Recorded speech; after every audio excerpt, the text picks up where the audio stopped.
if the parents fall away, what are the chances their kids are going to come to it on their own when they're living in an increasingly secular world? Yeah. Well, and also when you have a world that's growing more and more hostile to the church. Right. You think about it, used to pastors had a place of prominence in the community. Yeah. But then because pastors were sinful and did whatever they did, that kind of, you saw that. Churches used to be a place of comfort for folks. And now people don't come to church for that. They're not just going to show up at your door. And I think that's been part of the problem of just churches now just turning inward. And, one of the things you said is that because of COVID, a lot of the churches are now dying off. They're just ceasing to exist. And I don't necessarily see that as a good thing. I mean, a bad thing. I think it's a good thing so that there needs to be a sort of a refocus, lack of a better term, revival or revitalization of the Christian community so that we can be about the Father's business. And it's not going to be churches as usual. We're doing a study on Wednesday nights from Tom Rainier's book, The Post-Quarantine Church.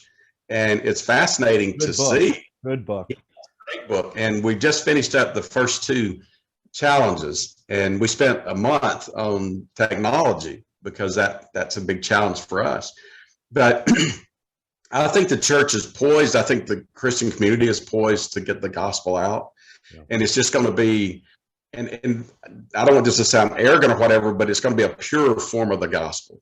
Well, as somebody recently said, I can't remember who said it, that, when people are, gnashing their teeth and wringing their hands about the numbers going down, this person actually put a real positive spin on it. He goes, think of it this way. The ones that are remaining are the most devout, godly people out there. And so you're getting back to a core that is like a new platform, kind of like what you're saying, a new revival, a new, because you're shedding maybe some of the obligatory church attendees, and you're getting to the ones that really want to make it work and make it grow and spread the word and all the things that we want to do.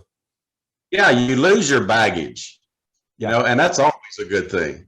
And I think it's just a sifting time right now. And, one of the things when I was preaching yesterday, I was talking about how one of the things that transition times like we're in right now with COVID and the church being what it is that it really shows you the depth or the lack thereof of your faith.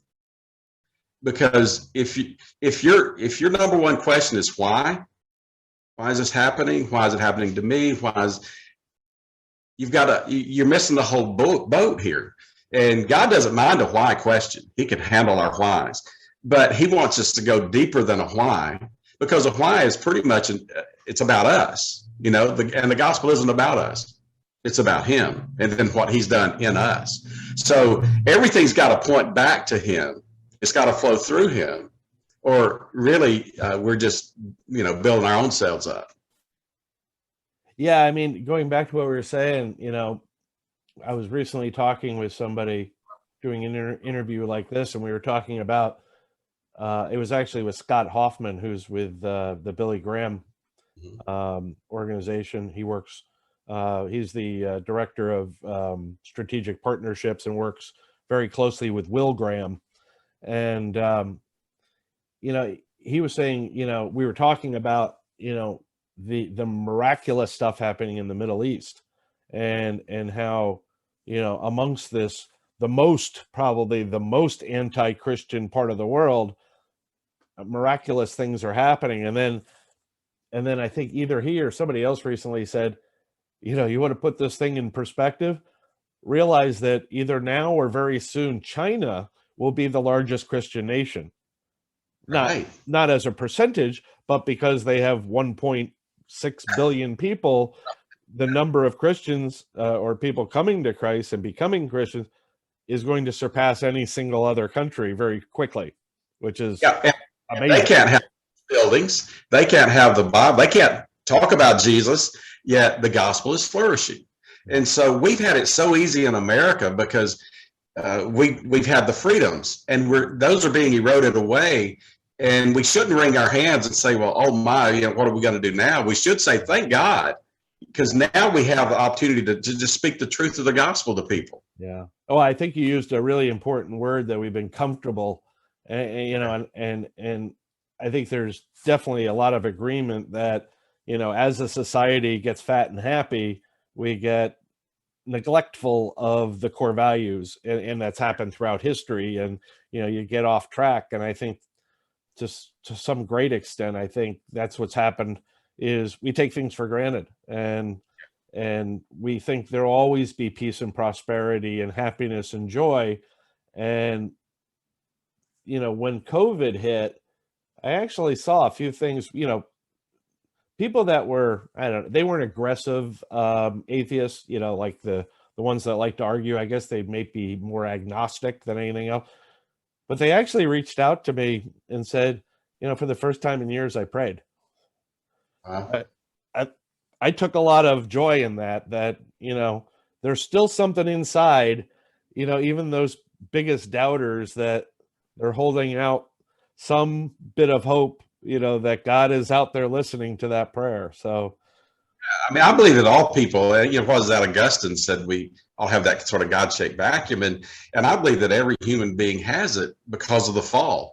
And we don't know how to scratch that itch necessarily, but it's always there. I can't believe that anybody, when they lay their head on the pillow at night and say, there's no God, in the back of their mind going, I really believe that.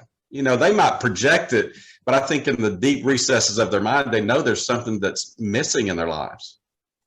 Well, I think a lot of it has gone towards the way our society has been, which to some great extent, it decreases accountability. And so if you believe in a God, and you believe in the New Testament Jesus that we believe in, there's a whole lot of accountability.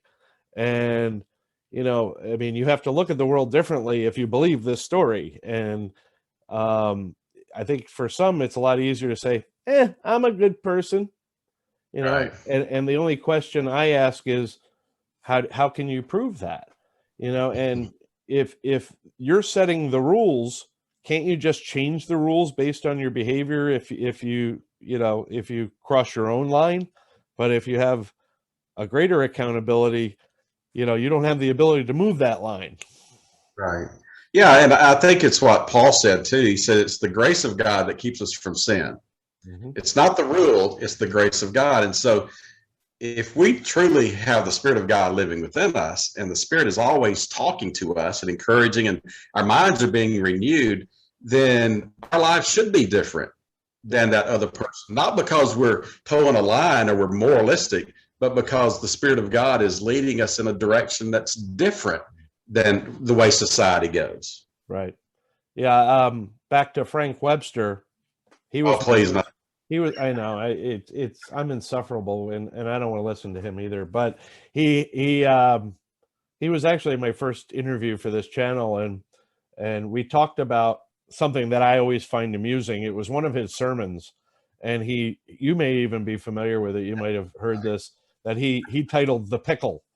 And the whole concept was, an analogy of how, with a pickle, you're taking a cucumber, and the brine, it changes the very essence and makeup of it. So it can never go back to being a cucumber ever again. It is a different thing.